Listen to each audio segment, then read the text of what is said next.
Kia ora, ira mai. Hello and a warm welcome to today's Brown Bag Resilience Series, BBRS webinar, Lunchtime Talk, which is hosted by Tautu Te Whenua, Land Information New Zealand, and Te Manatu Waka, the Ministry of Transport. I'm Jeff O'Malley, Principal Advisor, Geospatial Capability Building at Tautu Te Whenua. Now today's topic is Te Ara Tupua, Resilience Benefits in an Active Transport Project. And you're in luck today as we have not one but three knowledgeable presenters here for you from Waka Kotahi, New Zealand Transport Agency. And they are from the end, Sarah Bogle, Adaptation Lead, Resilience Program. Then we have Michael Searzon, Senior Project Manager, System Design, and Carl Jackson, Senior Project Manager, Project Delivery. Now, if you have any questions for the presenters during the webinar, pop them in the chat window and we'll have some time at the end to answer those. And the session is also being recorded for people who couldn't make it today. So now, over to you, Sarah. Thank you, Jeff, and kia ora. Resilience challenges are nothing new for Waka Kotahi. People and goods need to get where they need to go. But our reality with natural hazards and our changing climate means that the land transport system is facing concurrent escalating risks. Everything's getting harder and it's all happening at the same time. Deep in the core of the resilience program, we have a really challenging message for ourselves and for review. That we can't build our way out of every challenge. We need to look beyond infrastructure to diverse and innovative solutions that support the transport system for future decades. This is particularly true for the work that I'm leading around climate change adaptation. Getting the right blend, that is our major challenge. And I'm one of the many people in Waka Kotahi who look at Te Ara Tupua with a lot of pride and optimism. The project is a great example of getting the resilience blend right. It allows people to make different choices about how they travel. It enables us to build new infrastructure that works with the environment rather than against it. It has adaptive responses built into the design. And as well as protecting the existing assets of the road and the railway line, it's going to just look and feel great and be a wonderful experience for those of us who live and visit Wellington. I'm looking forward to today's discussion and encourage you all to reach out to us later to understand more about what we're doing with resilience and climate adaptation. Over to you, Carl and Michael. So, we should have presentation. Te ora katoa. Good afternoon all. Te Ara Tupua is made up of three sections, as you can see in the screen, colored by yellow, orange, and red. Waka Kotahi is delivering two sections, and Wellington City Council the Ngauranga to CBD section. So Petone to Melling is currently under construction. Ngauranga to CBD is partially complete, and Ngauranga to Petone has been recently approved for resource consents and funding approved by Waka Kotahi board. So we are going to be talking to Ngauranga to Pito-one section of Te Ara Tupua. It will provide a key missing link connecting the two cities, the Hutt Valley and Wellington City. It will also connect to existing network in the north, connecting with river link transport improvements at Melling, as well as two improvements being planned by Let's Get Well Moving in the south.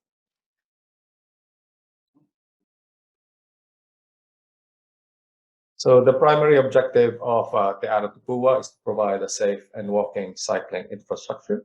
It will provide an alternative active mode, reducing the capacity constraints on the state highway, as well as on public transport. It is forecast to increase walking and cycling between Wellington and the Hutt Valley. In providing a seaward side shared path, it will also enhance the resilience of the transport corridor between Ngauranga to Pito-one, which is exposed to different natural hazards. Te Ara Tupua has been selected as one of the listed projects. COVID-19 Recovery Act By building Te Ara Tupua, it will provide approximately 330 in direct jobs in terms of design, construction, and also people employed in the supply chain, and another approximately 125 jobs created by consumer spending in the wider economy. The key highlights for the project has been manifested by the strong partnership with Mana Whenua, with Taranaki Whanui, as well as Ngāti Tawa. So we have been working with them the past 2 years. This has enabled a cultural name, which is Te Ara Tupua, narrative design, and kaitiaki principle to be heavily embedded in the project. The project is forecasted to cater to demand up to 2,000 daily cycling trips within the two cities, also benefits to tourism and recreation. This will heavily reduce the transport emission as well, reducing single vehicle use on the State Highway State Highway 2, as well as complementing public transport. Again, it has been included in the COVID-19 Recovery Act, or the Fast Track Consenting Act. And a significant milestone for the project is that we have obtained resource consent and notice of requirement approval by the environment EPA, which was approved through an expert consenting panel. So one of the key significant milestones as well is that we didn't receive appeals for the project, showing that the project was fully supported by iwi, the councils, and different key stakeholders, which is a significant success for the project. Thanks, Michael. Kia ora, Carl Jackson. I'm just going to talk to you a bit about some of the aspects of the design of the project and how it will be delivered. So what we've got here is a 5-metre wide shared path that runs the length from Ngauranga to Petone. That's 4.5 kilometres, and about 3.3 kilometres of that is coastal segment and will be involving reclaimed land. On that reclaimed land, there will be 6 Ngāuranga, which are landings, and you can see those on your screen there. Piki Wahine Point, Tahata, etc., going up north there. So those Ngāuranga are places of rest and recreation for people on their journey on Ngā Ūranga ki Pito-one. They will provide rest spaces, places to park your bike, and in some areas, access down to the sea for recreation activities like fishing. It's not going to be easy to access. You have to climb over a few rocks to get down to there. So it's not a swimming beach, but it will provide that access and that connection to the water that's missing along this section of highway. We're also including 4 offshore habitats. That's what you can see in the bottom right corner of your screen there.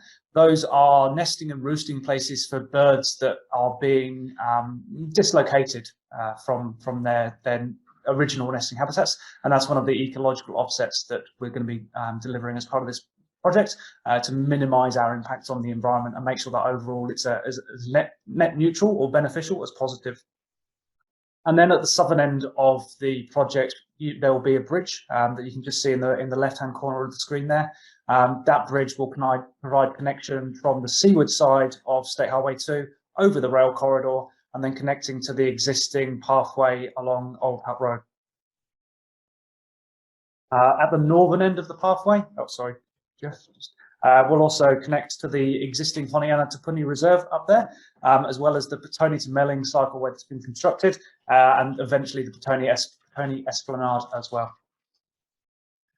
So on the next screen, and as an example of what one of the Ngāuranga may look like, so we're working through the final details of the design, but on the left-hand side, you can see the 5-metre wide shared path. So section for cyclists, allowing bi-directional flow for the cyclists, section for walkers and other recreational users on there. And then as you get towards that Ngāuranga, we've got bench seating, planting, and place to park your bike and just rest, relax, and recover whilst you're making that journey between the CBD and Petone. Next slide, please. So from a construction perspective, we're looking at 2 main types of coastal edge. a shared path with a revetment. So that's basically rock revetment. And one of the key features of that rock revetment is a bench at the high water, high tide level, just there, Jeff, yep. That is about a 2 meter wide bench, and one of the benefits that provides is that in the event of sea level rise, we can add more material to that, stack it up higher, and increase the height of this seawall, protecting the shared pathway. The shared pathway itself will be approximately 300 to 600 mils lower than the current rail corridor, but on the seaward side, there's going to be a 450 mil high crest, protecting against sea spray and other elements from the sea, and providing that protection against sea level rise again as well. So just being able to top up that 450 mil will just give us the enduring life of the pathway that we need to make sure that this stacks up from a real investment perspective. The other type of coastal edge is the shared path of the seawall. Along this section of corridor, there's some really high value beaches.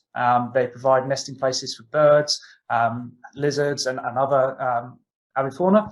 And basically, this will just be a sheer seawall with a 1.2 to 1.8 meter high screen, and that will basically just protect those birds and other creatures whilst they're nesting, and give them the privacy that they need to make sure that the ecological impact of this is minimized.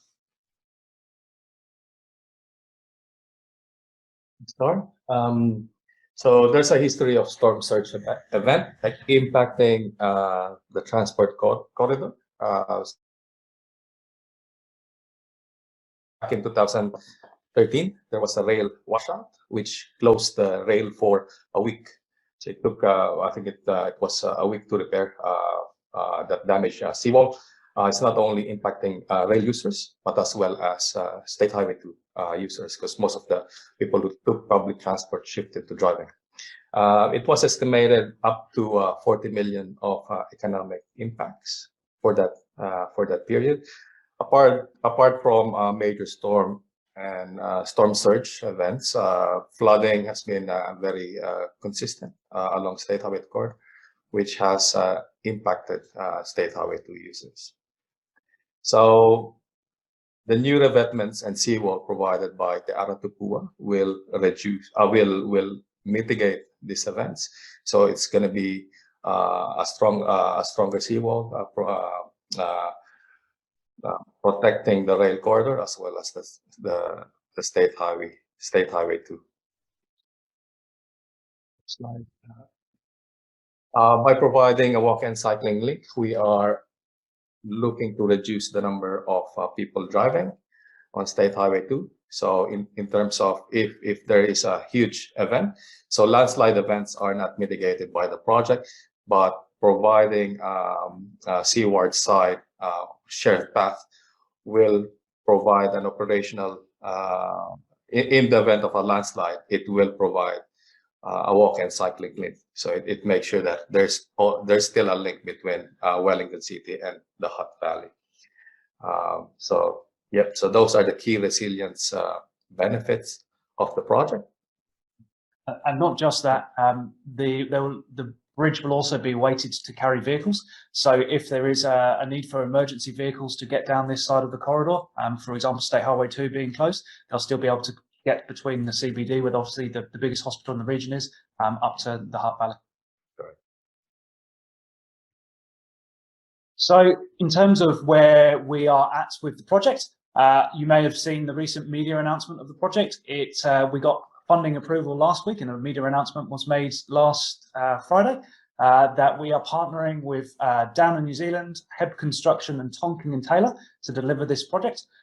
For us, the next stage is to go into a bit of a design process. So we'll be finalising, or not finalising the design, progressing the design to about 30–40% design, getting it all costed up, and doing some enabling works so that we can work towards getting that shared path open in 2024. Those enabling works that you might see us doing are things like establishing site offices, construction yards, and some modification of habitats to relocate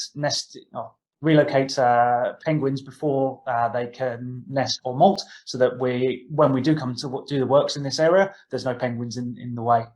So obviously we don't want to hurt any penguins during this process. So yeah, 2024 is the key date that we're really looking forward to and hoping to have this path open by, working towards having this path open by, I should say. Okay, we've got to the question stage. So if you've got any questions, put them in the chat window, and then we'll get Sarah, Michael and Carl to answer some things. Here's the first one. Can you explain how the seawalls will offer protection to the beaches with sea level rise? Isn't it likely that those beaches would be eroded away? That's obviously a consideration. There is a risk that those beaches will be eroded away. What we're looking at is mitigating our environmental impacts now. So you will see some of these seawalls in a second on this video that's coming through, but essentially they'll just be sheer walls, and these areas that are today high ecological value, and so we're just looking at minimising that impact. Yes, there may be an impact of sea level rise at some point in the future, but we can't do too much to prevent that, unfortunately. Drawings have been also developed, designed, integrated into the project. So you will see near one of those beach areas, drawings have been shown. These drawings serves a purpose of reducing scar for the beach material, as well as nourishing the beach material on those beaches. Still waiting for some more questions to come through, but I've got one in the meantime. So can you use this cycle pathway and at night time? Obviously, there's going to be plenty of lights. And yep. So the fence that you can see separating the Kiwi Rail corridor and the pathway will include lighting along that fence. So these will be basically vertical strip lighting along the fence. And the reason we've done that rather than putting it up on poles is to minimise the impact on the creatures around there who don't necessarily like it brightly lit at night. Yeah. But we obviously recognise the need for good lighting to prevent any unfortunate behaviour that you would get if it wasn't so brightly lit, and to obviously make it safe for users. Right. So we're trying to balance the two there. Question here from Nick. Any stormwater runoff treatment built into the works to treat stormwater to treat State Highway 2 and Railway Corridor? So one of the conditions is, so we're doing mussel bed investigations, more of to filter the effects of water runoff into the harbor.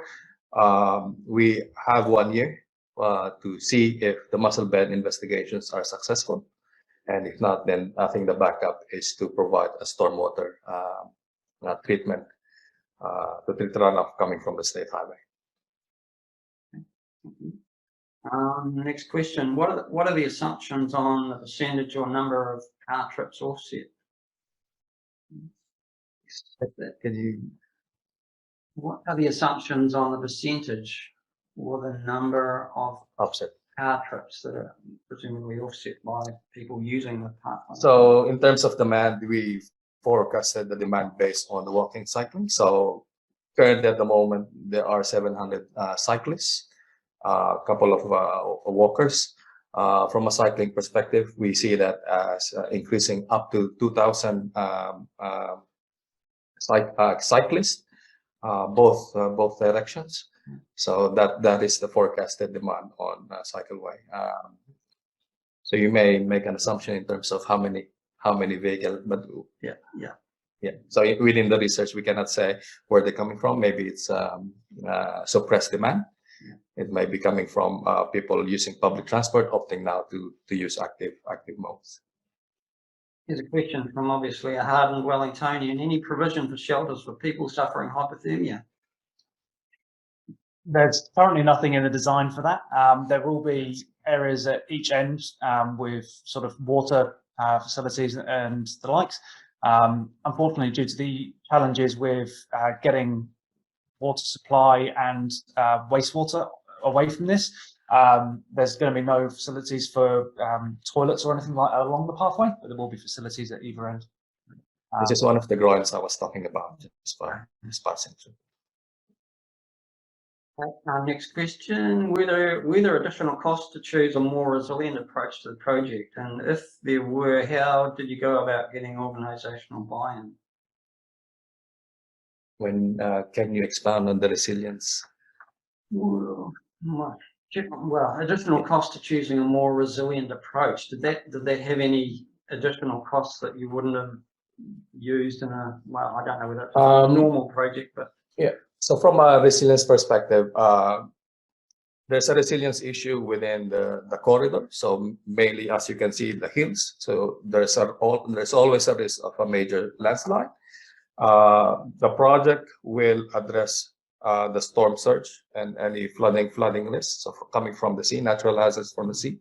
So in the event of a landslide, the path provides as an operational link for people to cycle or bike. So if the state highway and the rails are closed, you still have the shared paths.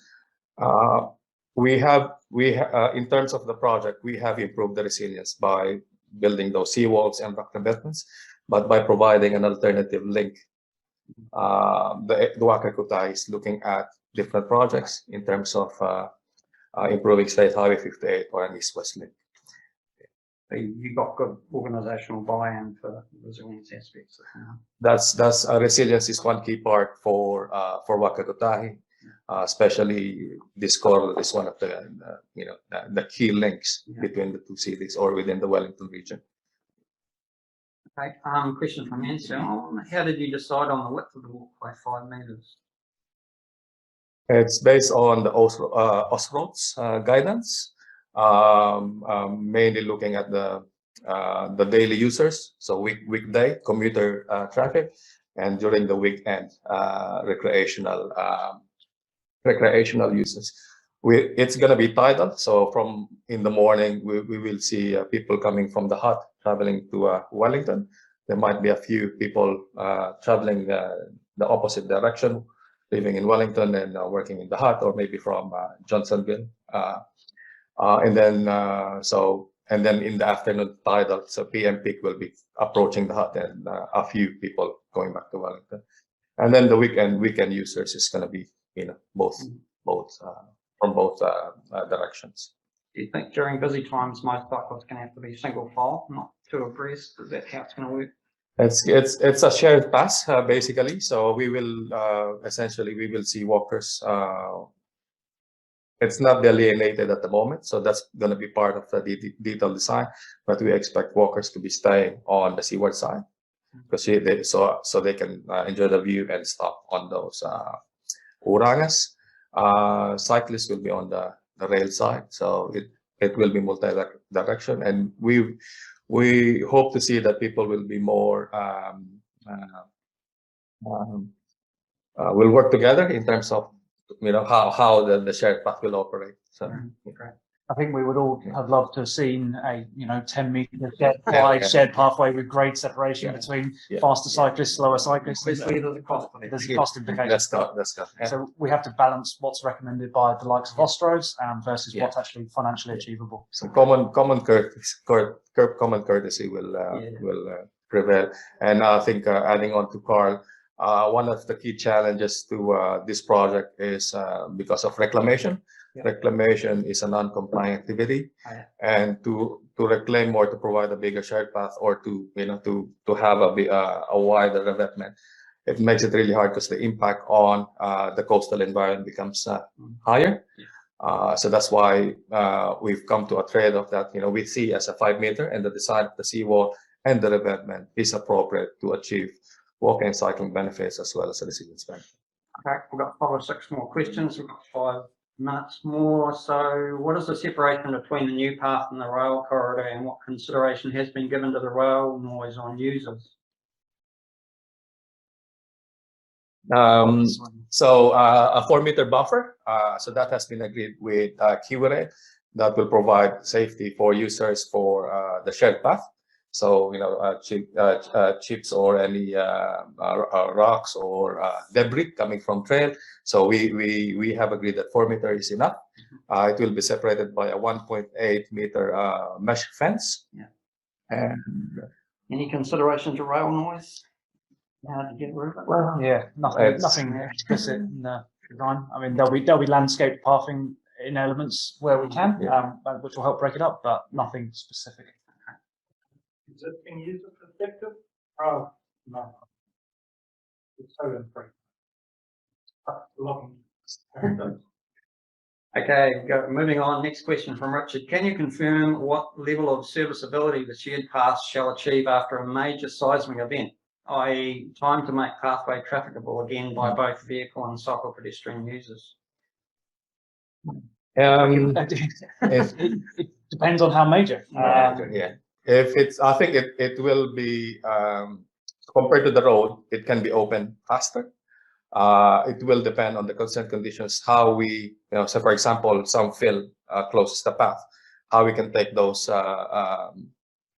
debris or soil material blocking the path. I don't think we can just dump it in the coastal environment because that's not covered by the consents. So I think it's going to be easier to get it open compared to the state highway and the rail. Why was a shared path design chosen over a separated facility? I think probably touched on that already, but essentially what it boils down to is cost. Where are those 2,000 cyclists going to go when they get to Thorndon Quay?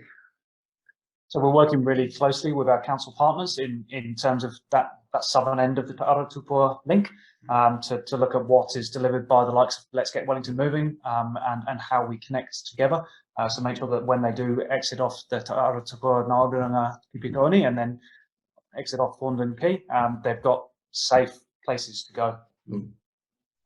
Yes. A few comments here from Dwayne saying he's going to be an enthusiastic user and his health is going to have benefits from that. From Chris, will this protection avoid the type of damage to the railway seen in 2013? Yes, certainly is the intent. The current revetment and seaward along there is, whilst it's serving its purpose, it's not future-proofed and it's not been designed with a consolidated approach across the length of the corridor. So the fact that we'll have one attempted to be as future-proofed as possible, and it well designed, well constructed, all put together within the same period of time, maintenance will be easier, and certainly we'll be able to provide that greater resilience against the rail corridor.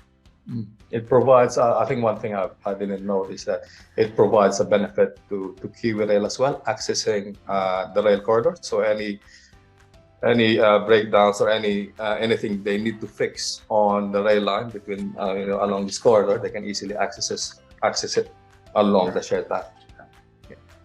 Probably last question from Janine: is there a tie-in to public transport at either end? So the shared path connects to the Petone, the Petone station, which is a key key station for rail. Petone to Melling also connects. So at Petone, people can opt to choose. So you can cycle to Petone and take the train, or vice versa. At Ngauranga, it doesn't connect at the moment. But this is providing the key main link. Once it's built, then Waka Kotahi, along with its partner, can continue on and look for those improvements to the wider network. Right. One final last question from Sam: was there any consideration to moving the bulk water main there to reduce disruption to the highway during maintenance? So we are in discussion with Wellington Water. I think they are planned of making the bulk water main more resilient. I think there are development going on at the Honiana Te Puni Reserve at Petone. But again, we continue to work with Wellington Water to make all of the assets resilient. But the cycleway will make it, will also protect the bulk water main from any Okay, we're going to close it there. We're at 1 o'clock. Thanks for all those questions, everyone. And thanks again to Sarah, Carl and Michael for a very interesting and informative presentation. And if you have any follow-ups about the project, there is a contact email address on the Te Ara Tupua website and on the last slide there, which is Te Ara Tupua at nzta.govt.nz. So thanks everyone for your attendance, and keep an eye out for the next exciting BBRS Brown Bag Resilience Series lunchtime webinar. Hei rira, bye. Ora.